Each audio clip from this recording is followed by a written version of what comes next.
ನಿರಂತರವಾಗಿ ಸುರಿಯುತ್ತಿರುವ ಮಳೆಗೆ ಬೆಳೆ ಹಾನಿ, ಸರ್ಕಾರ ಹಾಗೂ ವಿಮಾ ಕಂಪನಿಗಳು ಸೂಕ್ತ ಪರಿಹಾರ ನೀಡುವಂತೆ ಗದಗ ಜಿಲ್ಲೆಯ ಲಕ್ಷ್ಮೇಶ್ವರ ತಾಲೂಕಿನ ಕೃಷಿಕ ಸಮಾಜ, ಭಾರತೀಯ ಕಿಸಾನ್ ಸಂಘ ಸೇರಿದಂತೆ ವಿವಿಧ ರೈತಪರ ಸಂಘಟನೆಗಳ ಮುಖಂಡರು ಪಟ್ಟಣದ ಸೋಮೇಶ್ವರ ದೇವಸ್ಥಾನದಲ್ಲಿ ಸಭೆ ನಡೆಸಿ ಚರ್ಚಿಸಿದ ಬಳಿಕ ಕಾಲ್ನಡಿಗೆಯ ಮುಖಾಂತರ ತಹಶೀಲ್ದಾರ್ ಕಚೇರಿಗೆ ತೆರಳಿ ತಹಶೀಲ್ದಾರ್ ಮುಖಾಂತರ ಸರ್ಕಾರಕ್ಕೆ ಮನವಿ ಸಲ್ಲಿಸಿ ಮಾತನಾಡಿದರು.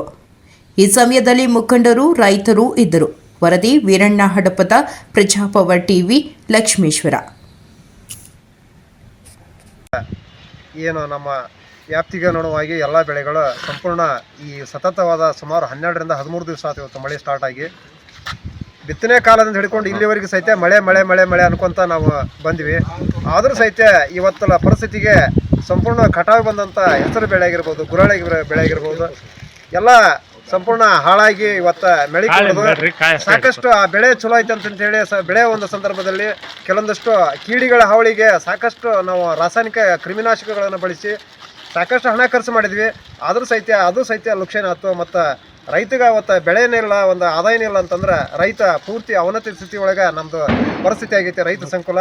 ಅದಕ್ಕೆ ಕಾರಣದಿಂದ ಈ ಮಾಧ್ಯಮ ಮುಖಾಂತರ ನಾ ಏನು ಹೇಳ್ತೀನಪ್ಪ ಅಂದ್ರೆ, ಸರ್ಕಾರದಲ್ಲಿ ಇರ್ತಕ್ಕಂಥ ಎಲ್ಲ ಒಂದು ಕೃಷಿಗೆ ಸಂಬಂಧಪಟ್ಟಂಥ ಸಚಿವರಾಗಿರ್ಬೋದು, ಕೇಂದ್ರ ಸರ್ಕಾರ ಆಗಿರ್ಬೋದು, ರಾಜ್ಯ ಸರ್ಕಾರ ಆಗಿರ್ಬೋದು, ಮತ್ತು ಏನಪ್ಪ ಅಂತಂದ್ರೆ ಬೆಳೆ ವಿಮಾ ಕಂಪನಿಯ ಸಹಿತ ಎಲ್ಲ ರೀತಿಯಿಂದ ಈ ಬೆಳೆ ವಿಮಾ ಕಟ್ಟದಂಥ ಎಲ್ಲ ಬೆಳೆಗೂ ಸಹಿತ ಬೆಳೆ ವಿಮಾ ಒಂದು ದೊರಕಿಸಿಕೊಡೋ ಕೆಲಸ ಮಾಡಬೇಕು. ಮತ್ತು ಮಧ್ಯಂತರ ಪರಿಹಾರ ಸಲುವಾಗಿ ದೊರಕಿಸ್ಕೊಡ್ಬೇಕಂತ ಈ ಒಂದು ಮಾಧ್ಯಮ ಮುಖಾಂತರ ಒಂದು ಮನವಿ ಮಾಡ್ತಾ ಇದ್ದೇನೆ ಸರ್. ಏನು ರೈತರ ಪರಿಸ್ಥಿತಿ ಆಗೈತೆ ಅನ್ನೋದು ಸಹಿತ ಅವರಿಗೆ ಅರಿವಿಲ್ಲ. ಅಧಿಕಾರಿಗಳು ಸುಮ್ಮನೆ ಕುತ್ಕೊಂಡ್ಬಿಟ್ರೆ ಹಂಗ ರೈತರ ಪರಿಸ್ಥಿತಿ ಏನು? ಮತ್ತೆ ಇವ್ರು ಹೇಳ್ತಾರ, ರಾಜಕಾರಣಿಗಳು ಹೇಳ್ತಾರ, ಅಧಿಕಾರಿಗಳು ಹೇಳ್ತಾರ, ದೇಶದ ರೈತ ದೇಶದ ಬೆನ್ನೆಲುಬು ಅಂತ ಹೇಳ್ತಾರ. ಎದಕ್ಕದ ಹೆಸರಿಗೆ ಮಾತ್ರ ಪ್ರಮಾಣ ವಚನ ಸ್ವೀಕಾರ ಮಾಡೋ ಮುಂದೂ ರೈತ ದೇಶದ ಬೆನ್ನೆಲುಬು, ರೈತ ದೇಶದ ಬೆನ್ನೆಲುಬು ಹೇಳೋದಷ್ಟ ಕೆಲಸ. ಆದ್ರೆ ಕಾರ್ಯಗತಕ್ಕೆ ತರೋದು ಅವ್ರ ಜೀವಮಾನದೊಳಗೆ ಇಲ್ಲ. ಅದಕ್ಕಾಗಿ ಇವತ್ತು ಏನು ಈ 3 ತಿಂಗಳು ಹೊತ್ತಾತು ಮಳೆ ಹತ್ಕೊಂಡು, ಇವತ್ತಿನ ಪರಿಸ್ಥಿತಿ ಹೆಸರು ಬಹಳ ಲಕ್ಷಣಿಗೆವು. ಆಮೇಲೆ ಹೆಸರು ಮಳಿ ಕೊಡೋದು ಬಹಳ ತೊಂದರೆ ಇದ್ದಾಗ ರೈತರ ಸಮಸ್ಯೆ ಬಹಳ ಅದಾವು.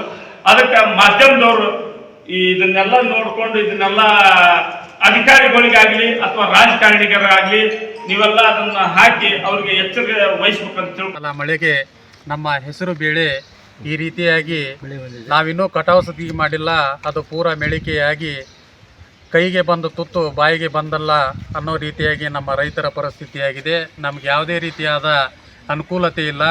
ದಯವಿಟ್ಟು ಸರ್ಕಾರ ಇದನ್ನು ಗಮನದಲ್ಲಿಟ್ಟುಕೊಂಡು ನಾವು ಈಗ ನೇರವಾಗಿ ಪಾದಯಾತ್ರೆ ಮುಖಾಂತರ ತಹಸೀಲ್ದಾರಿಗೆ ಹೋಗಿ ನಾವು ಮನವಿಯನ್ನು ಸಲ್ಲಿಸ್ತಾ ಇದ್ದೇವೆ. ಈ ಮನವಿಯನ್ನು ಸಂಬಂಧಪಟ್ಟ ಸರ್ಕಾರಕ್ಕೆ ಈ ಮನವಿಯನ್ನು ಮುಟ್ಟಿಸಿ ನಮ್ಮ ರೈತರ ದುಃಖವನ್ನು ಕಣ್ಣೀರು ಒರೆಸುವಂಥ ಕೆಲಸವನ್ನು ಸರ್ಕಾರ ಕೂಡ ಮಾಡಬೇಕು, ಅಧಿಕಾರಿಗಳು ಕೂಡ ಮಾಡಬೇಕು ಅಂತೇಳಿ ತಮ್ಮಲ್ಲಿ ವಿನಂತಿಯನ್ನು ಮಾಡಿಕೊಳ್ತೀವಿ. ನಮ್ಮ ಹೆಸರು ಬೇಳೆ ನಾವು ತಗೊಂಡು ತಮಗೆ ತೋರಿಸ್ಲಿಕ್ಕೆ ಅಂತಲೇ ಇವತ್ತು ಹೆಸರು ಕಾಳನ್ನು ತೆಗೆದುಕೊಂಡು ಬಂದಿದ್ದೀವಿ.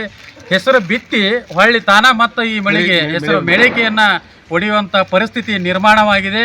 ದಯವಿಟ್ಟು ಆ ಕಣ್ಣು ಮುಚ್ಚಿ ಕುಂತಿರುವಂಥ ಸರ್ಕಾರ ಕಣ್ಣು ತೆಗೆದು ನೋಡಬೇಕು. ನಮ್ಮ ಬೆಳೆಗಳನ್ನು ನೋಡಿ ಇದಕ್ಕೆ ಸೂಕ್ತ ಪರಿಹಾರವನ್ನು ನೀಡಿ ನಮ್ಮ ರೈತರೇ ಕಣ್ಣೀರು ಒರೆಸುವಂಥ ಕೆಲಸವನ್ನು ಮಾಡಬೇಕು ಅಂತೇಳಿ ಸರ್ಕಾರಕ್ಕೆ ಮತ್ತೊಮ್ಮೆ ಎಚ್ಚರಿಕೆಯನ್ನು ನಮ್ಮ ರೈತ ಸಂಘದ ವತಿಯಿಂದ ನಾವು ನೀಡುತ್ತಿದ್ದೇವೆ. ಗ್ರಾಮದಲ್ಲಿ ಯಾವ ಪರಿಸ್ಥಿತಿ ಆಗಿದೆ ಅನ್ನೋಂಥದ್ದು ಮಾಹಿತಿಯನ್ನು ಕೂಡ ಯಾರೂ ಹಂಚ್ಕೊಳ್ತಾ ಇಲ್ಲ. ಅದಕ್ಕೆ ಇವತ್ತು ರೈತರ ಪರಿಸ್ಥಿತಿ ಏನಾಗಿದೆ ಅಂದ್ರೆ, ಈ ಬೆಳೆಗಳ ಹಾನಿಯಾಗಿದ್ದಕ್ಕೆ ಅವರು ಸಂದಿಗ್ಧ ಪರಿಸ್ಥಿತಿ ತುಂಬ ಶೋಚನೀಯವಾಗೈತಿ. ಇಂಥ ಪರಿಸ್ಥಿತಿ ಒಳಗೆ ನಾವು ವಿಮಾ ಕಂಪನಿಗಳಿಗಾಗಲಿ, ಕೃಷಿ ಇಲಾಖೆಯಾಗಲಿ, ತಹಸೀಲ್ದಾರ್ ಮುಖಾಂತರ ನಾವೊಂದು ಉಗ್ರ ಒಂದು ಹೋರಾಟವನ್ನು ಮಾಡುವಂಥ ಪರಿಸ್ಥಿತಿಗೆ ಬಂದಿವೆ. ಅದಕ್ಕೆ ನಾವು ಇವತ್ತು ತಹಸೀಲ್ದಾರಲ್ಲಿ ಇವತ್ತೊಂದು ಮನವಿ ಕೊಟ್ಟು ಅವರು ಮುಂದೊಂದು ದಿನ ಈ ಒಂದು ಸರಿಯಾದ ರೈತರಿಗೆ ಸ್ಪಂದನೆ ಮಾಡಿದರೆ ನಾವು ಸರಿಯಾದ ಒಂದು ರೀತಿ ಒಳಗೆ ರೈತರೆಲ್ಲರೂ ಸೇರಿ ಉಗ್ರವಾದಂಥ ಪ್ರತಿಭಟನೆಯನ್ನು ಕೈಗೊಳ್ಳಬೇಕಂತೇಳಿ ಇವತ್ತು ಅವರಿಗೆ ನಾವು ಈ ಮುಖಾಂತರ ಮಾಧ್ಯಮ ಮುಖಾಂತರ ಮಾಹಿತಿಯನ್ನು ಹೇಳ್ತೀವಿ ಸರ್. ತಮ್ಮ ಹೆಸರು? ಸುರೇಶ್.